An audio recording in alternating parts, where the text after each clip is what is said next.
Hello and welcome back to Mk1 Motoring. Today I'm at the Lloyd's Vehicle Consulting Social event and I'm privileged to be here with Mr. Jake Bill of Wulls Wheels today.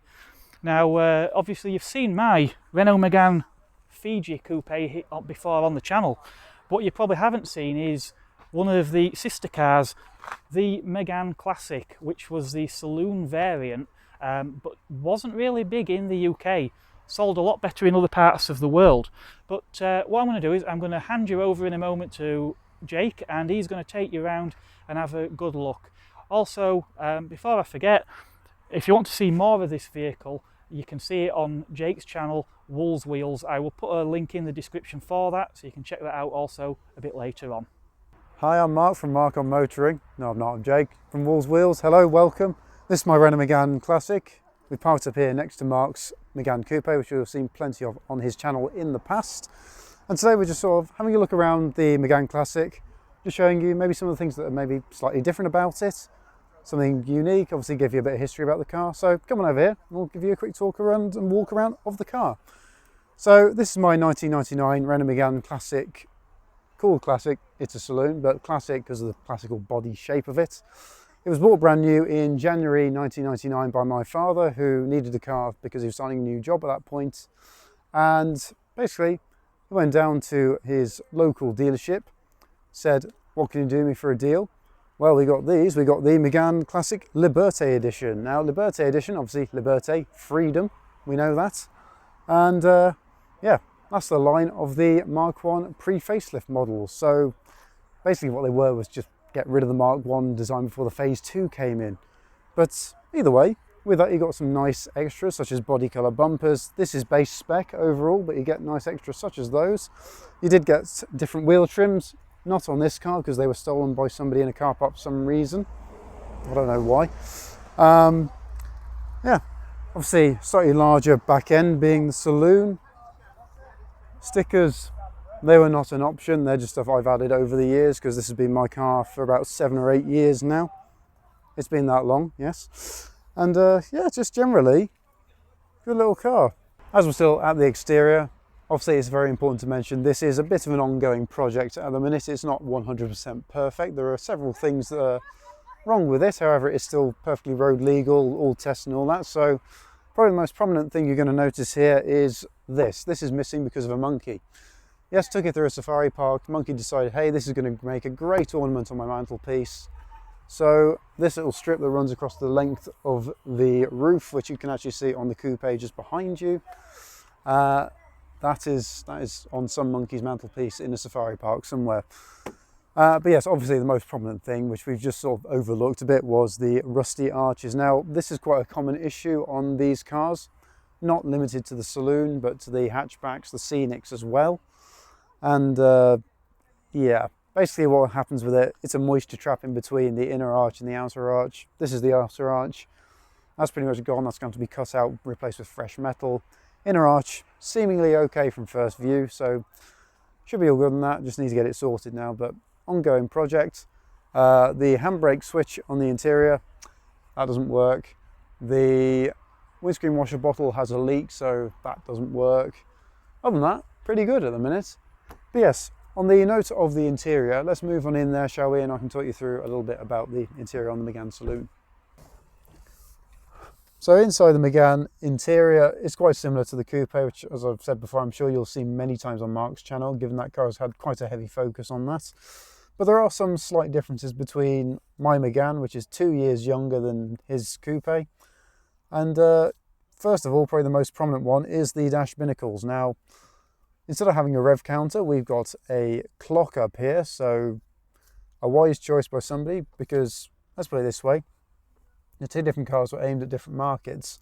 This would have been aimed at somebody who's maybe starting a family or a business executive sort of thing. So maybe having a clock on there instead of a rev counter is maybe not the worst idea, because at least then you can keep on track, on time with your meetings. The center Speedo on it, incredibly easy to read. It's massive, you can't miss it. And just on the left hand side you've got your fuel and temperature gauge for the engine, just so you know when you're going to overheat, if that ever happens. Hopefully it doesn't. Other than that, you've got a load of little lights at the top of the top of the binnacle with a flashing immobiliser just to show thieves that this car is not going to go anywhere without a fight, to put it lightly. Moving on to the centre binnacle of this, quite a familiar shape to many of you. However, the radio behind Simon's Cat, that has now been changed out for a JVC because the original radios are, to put it mildly, not too great. Once you hit a certain volume, they start sounding a bit like you're speaking into an abyss, basically, and it's not very good. So I've replaced it with the JVC unit. Other units are, of course, available. I've replaced the speakers with Pioneer speakers, and I've also got a Pioneer amplifier in the boot, which we'll have a look at in a minute. But other differences in here, this car doesn't have the central locking button that Mark's Coupe does have, because it's not got central locking, basically. Because this is the base version, every door opens individually. You need to unlock it individually. So to get into the back, you've got to open the front doors first, pull up the tab, open the rear doors. It's as simple as that. But in a way, that's great, because it means there's less to go wrong. Of course, in more recent years, Renault have built up a bit of a reputation for electrical quality control issues, shall we say. And yeah, it's not done them too many favours in the past. However, they have sort of rebuilt quite a lot from that. But in a way, as we've heard from Hubnut before, when talking about power, at least, less is more. In this case, less electronics is more. Does that work? In your mind, you can figure that out. But yes, down here we've got some slight differences. We've got obviously our temperature for the fans, we've got direction for the fans, we've got the fan speed and recirculation, and of course, if I take the gear stick away, we have a rare option on this car. Because this is base model, it wasn't usually a thing that base models have. It's the air conditioning button. Now, I will say as well, amongst other problems, that currently doesn't work, annoyingly, given the weather we've had recently, but yeah, a rare option. Not many cars have them. So there we go. Steering wheel, slightly different. It's much more basic. There's no horn on here. It's on the end of the indicator stalk. Not going to press it. Plenty of people here doing other videos.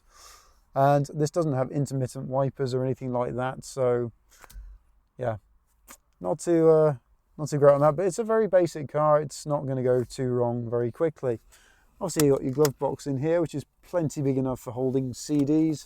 For example, I've got a Bon Jovi CD in here for when I listen to my music on the way. And of course, your sign, please keep hands and legs inside the ride at all times. Very relevant to a car, obviously.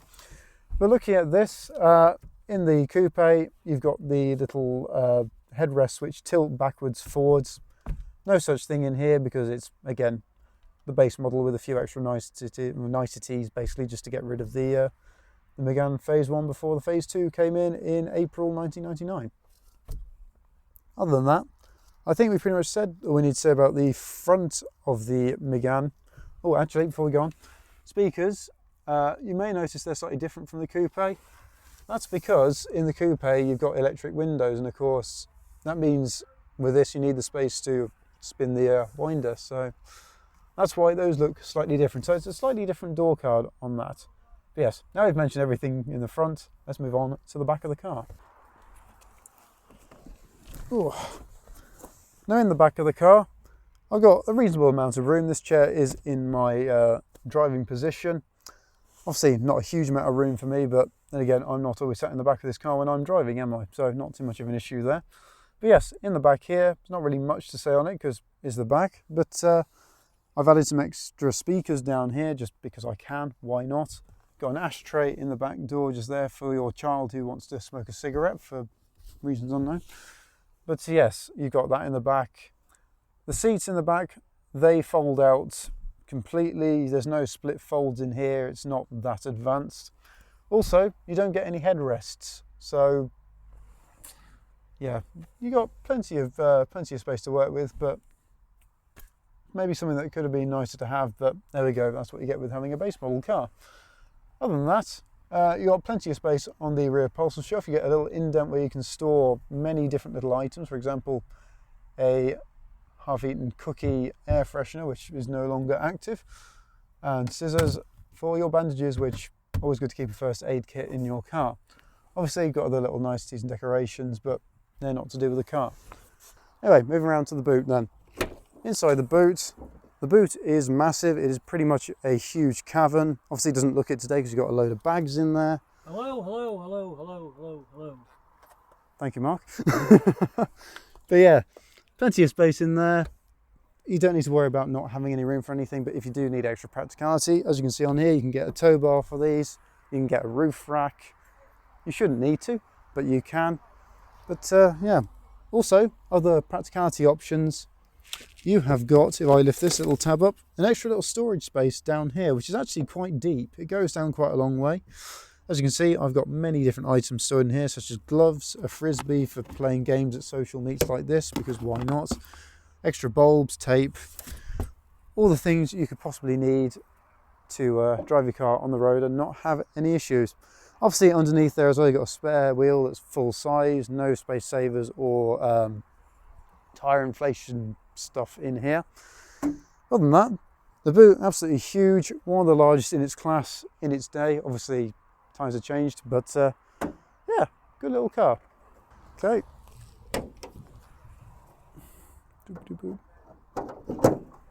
There we go, right, with the bonnet up and the little holding stick located, that little point there, very easy to mark out. You can see the engine. It's not too different from Mark's coupe, but there are a few little differences. For example, power steering pump is different. I'm not 100% sure why they changed that, but there you go, Renault have. Also, the rocker cover is also quite different. That's quite warm. It's also quite different because for some reason they've moved the oil filler cap somewhere else, like it is here on Mark's coupe, it's over here. The dipstick as well for the oil, that's also a bit of a different style. With this car, just for those who are wondering, if you do have a Megane Mark 1 of any shape, basically my old one broke, it completely snapped somewhere about here.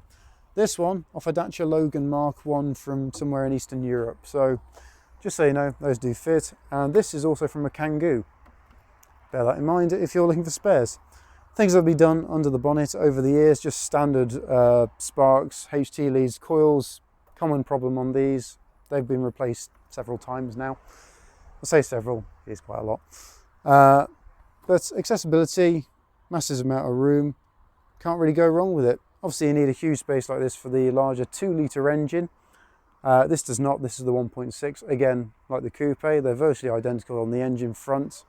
Only I imagine the coupe is probably slightly sharper to drive, shall we say, because shorter wheelbase, better handling.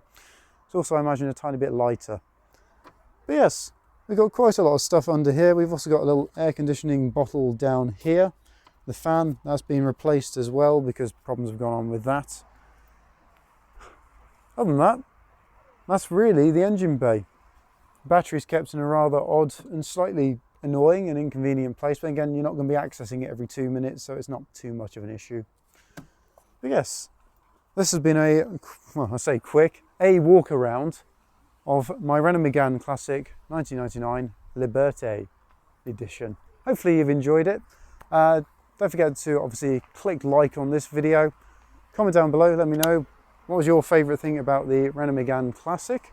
And of course, the coupe besides, which do you prefer? I'm guessing the general consensus is going to be towards the coupe. But yeah, they're nice cars. Anyway, don't forget to subscribe to the Mk1 Motoring YouTube channel. It's very good quality. Obviously, talks a lot about Renault Meganes, which I like very much. Anyway, thank you very much for watching.